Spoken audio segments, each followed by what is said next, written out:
भिलनी महातपस्विनी, शबरी जा को नाम। मतंग मुनि कह कर गए, तो हे मिलेंगे राम। सोने की चिड़िया मां भारती और सत्य सनातन धर्म के सबसे आदर्श पुरुष मर्यादा पुरुषोत्तम भगवान राम, जो वर्षों की तपस्या के बाद ऋषि मुनियों को भी नहीं मिलते, मगर एक भीलनी शबरी के घर स्वयं चल के आके न सिर्फ दर्शन देते हैं, बल्कि उस भीलनी के जूठे बेर भी खाते हैं। और बाबा तुलसी ने क्या खूब कहा है कि प्रबल प्रेम के पाले पड़कर प्रभु का नियम बदलते देखा, अपना मान भले टल जाए, भक्त का मान न टलते देखा। भाव नहीं तो कुछ भी नहीं है, लाख करो गुणगान। भाव के भूखे हैं भगवान, भाव के भूखे हैं भगवान।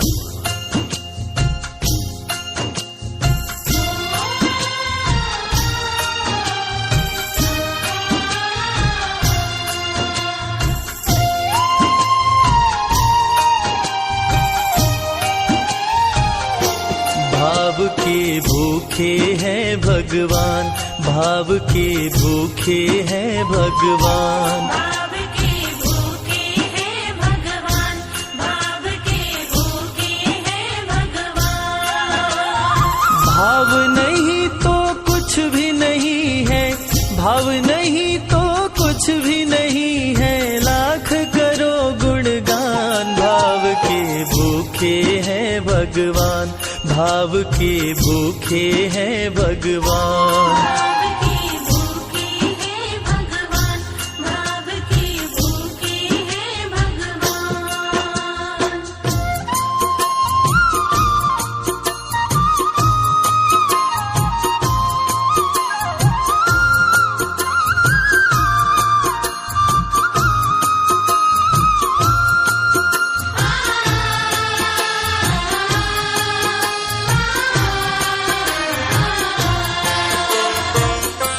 एक थी शबरी भक्तन, न्योछावर करके तन मन, मतंग मुनि के संग में करती थी प्रभु का कीर्तन। मतंग मुनि के संग में करती थी प्रभु का कीर्तन। बागों से चुन चुन लाती, प्रभु को फूल चढ़ाती, गंगा के पावन जल से रोज स्नान कराती। गंगा के पावन जल से रोज स्नान कराती। चरण धो के श्री राम का करती, चरण धो के श्री राम का करती, चरणामृत का पान। भाव के भूखे हैं भगवान, भाव के भूखे हैं भगवान। भाव के भूखे हैं भगवान, भाव के भूखे हैं भगवान।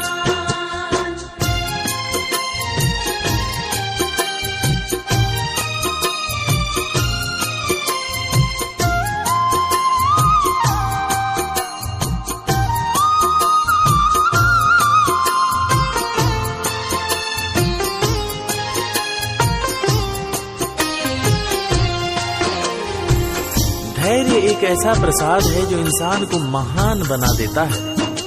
मतंग मुनि मां शबरी से कह गए कि शबरी तेरे दरवाजे राम जरूर आएंगे, और शबरी ने 10,000 साल तक प्रतीक्षा किया। शबरी को देखने वाले न सिर्फ उसे पागल कहते थे, बल्कि कहते थे, ये कौन दिखात गुदी मां नारी ते उत जाती है मूद भरी, छिन भीतर बाहर होत छिना सुख सो नहीं बैठत एक घड़ी। यही के तन में कछुपीर भई, ये वियोगिन मानस माहि जरी, अब जान पड़ी रघुनाथ के प्रेम की मूर्ति रूप ये है शबरी। मतंग शबरी को बताए, बहु भांति समझाए, सबर कर कुछ दिन शबरी, मिलन के दिन अब आए। सबर कर कुछ दिन शबरी, मिलन के दिन अब आए। राम जी तुमसे मिलेंगे मेरी कुटिया में आकर, शबरी को धैर्य बंधा कर समाधि लिए गुरुवर। शबरी को धैर्य बंधाकर समाधि लिए गुरुवर। राम नाम में लीन हो गई, राम नाम में लीन हो गई, गुरु से पाकर ज्ञान। भाव के भूखे हैं भगवान, भाव के भूखे हैं भगवान। भाव के भूखे हैं भगवान, भाव के भूखे हैं भगवान।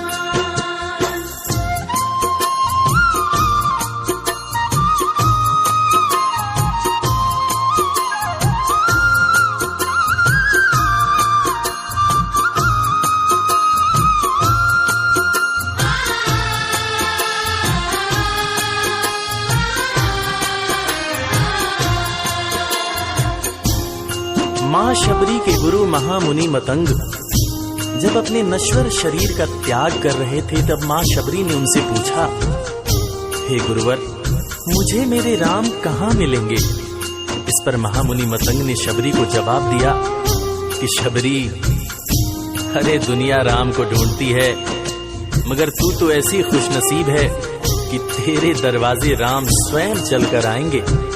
मां शबरी को अपने गुरु की बातों पर अटूट विश्वास हो गया। मां शबरी हर रोज राहों पर फूल बिछाती थी, चुन चुन कर मीठे बेर चख चख कर इकट्ठा करती थी, ताकि मेरे प्रभु श्री राम जब आएंगे तो बड़े प्यार से इसका भोग लगाएंगे। राहों पर फूल भी बड़ी सावधानी से शबरी मां बिछाती थी। शबरी मां सोचती थी कि मेरे गुरुवर कह के गए हैं कि मेरे घर मेरे राम जरूर आएंगे। शबरी मां राहों पर दूर दूर तक फूल बिछाती कि प्रभु श्री राम के पैर में कहीं कोई कांटा न चुभ जाए। राह पे फूल बिछाती, वो मीठे बेर को लाती, मेरे प्रभु राम आएंगे, नैनों में सपने सजाती। मेरे प्रभु राम आएंगे, नैनों में सपने सजाती। राम से प्रीत लगा के वो निश दिन राम पुकारे, उमरिया बीती जाए रे कि अखियां पंथ निहारे। उमरिया बीती जाए रे कि अखियां पंथ निहारे। जर्जर हो गई काया फिर भी, जर्जर हो गई काया फिर भी, बसे राम में प्राण। भाव के भूखे हैं भगवान, भाव के भूखे हैं भगवान। भाव के भूखे हैं भगवान, भाव के भूखे हैं भगवान।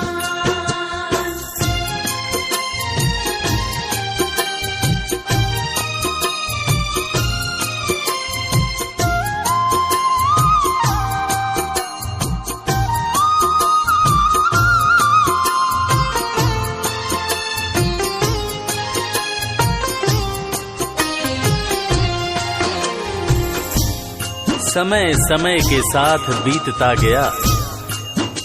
मां शबरी अब बूढ़ी हो गई।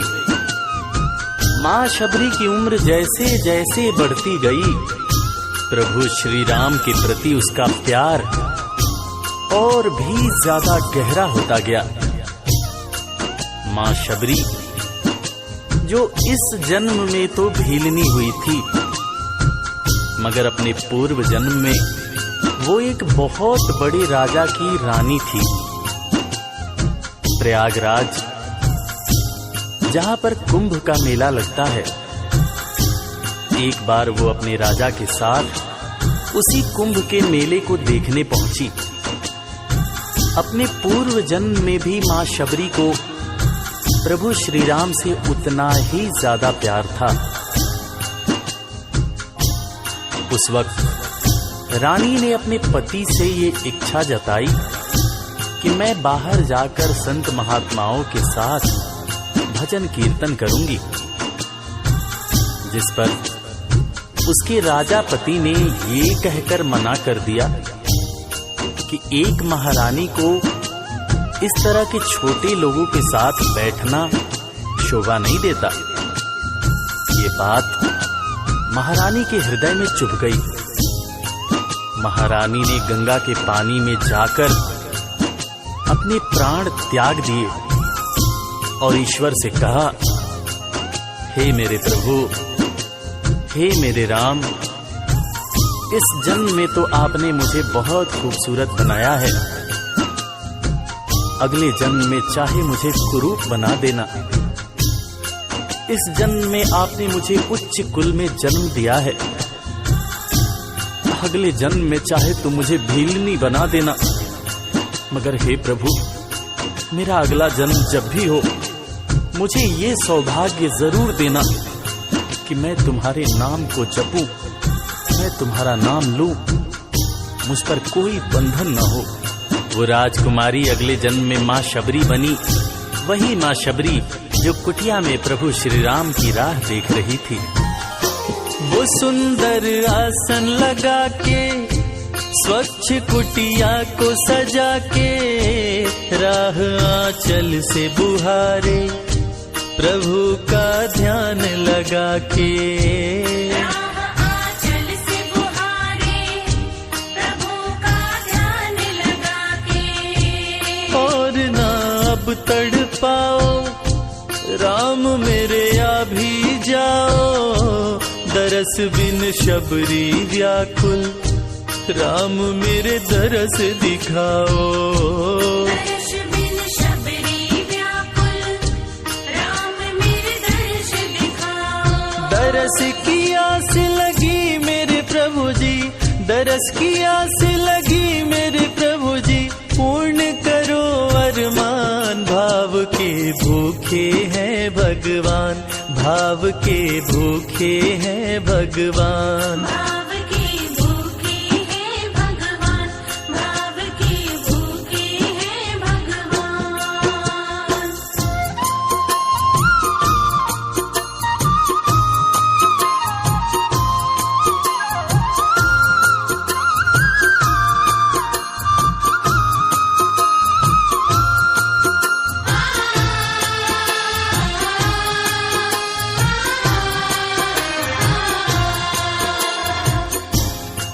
अजगर करे न चाकरी, पंछी करे न काम, दास मलूका कह गए सबके दाता राम।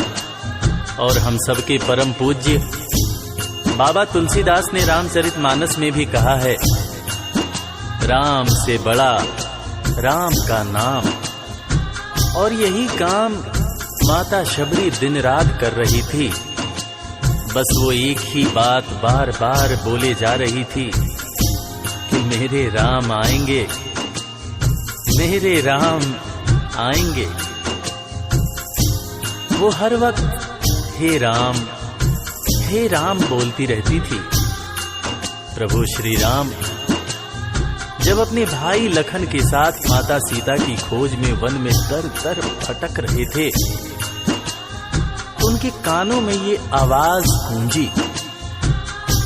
उन्होंने अपने भाई लखन से कहा, प्रिय अनुज, ध्यान से सुनो। मेरी एक माता है जो वर्षों से मेरी प्रतीक्षा कर रही है। मैं भी अपने माता को देखने के लिए बहुत व्याकुल हो रहा हूं। चलो अनुज, माता शबरी की कुटिया में चलते हैं। प्रभु श्री राम माता शबरी की कुटिया में आते हैं। माता शबरी की नजर जब प्रभु श्री राम के ऊपर पड़ती है तो माता की आंखों से खुशियों के आंसू धारा प्रवाह बहने लगते हैं। माता शबरी रो रो के कहने लगती है, मेरे राम आप आ गए, मेरे राम आप आ गए। आंसू भरी आंखों से मां शबरी प्रभु श्री राम और वीर लखन को देखे जा रही थी। दोनों हाथों को जोड़कर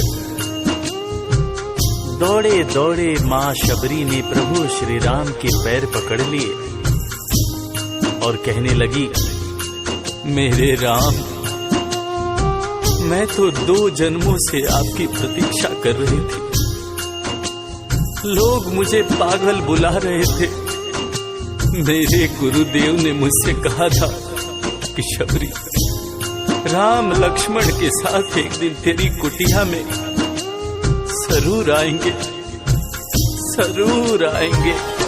राम संग लखन को आते, देखी प्रभु को मुस्काते, प्रभु के पास में आई, कुटिया से दौड़ लगाते। प्रभु के पास में आई, कुटिया से दौड़ लगाते। राम से मिलन हुआ जब, तो शबरी सुध बुध खो गई, प्रभु के पाँव पकड़ के भाव में विह्वल हो गई। प्रभु के पाँव पकड़ के भाव में विह्वल हो गई। खुशी के आंसुओं से पग धोए, खुशी के आंसुओं से पग धोए, भक्त न शबरी समान, भाव के भूखे हैं भगवान, भाव के भूखे हैं भगवान। भाव के भूखे हैं भगवान, भाव के भूखे हैं भगवान।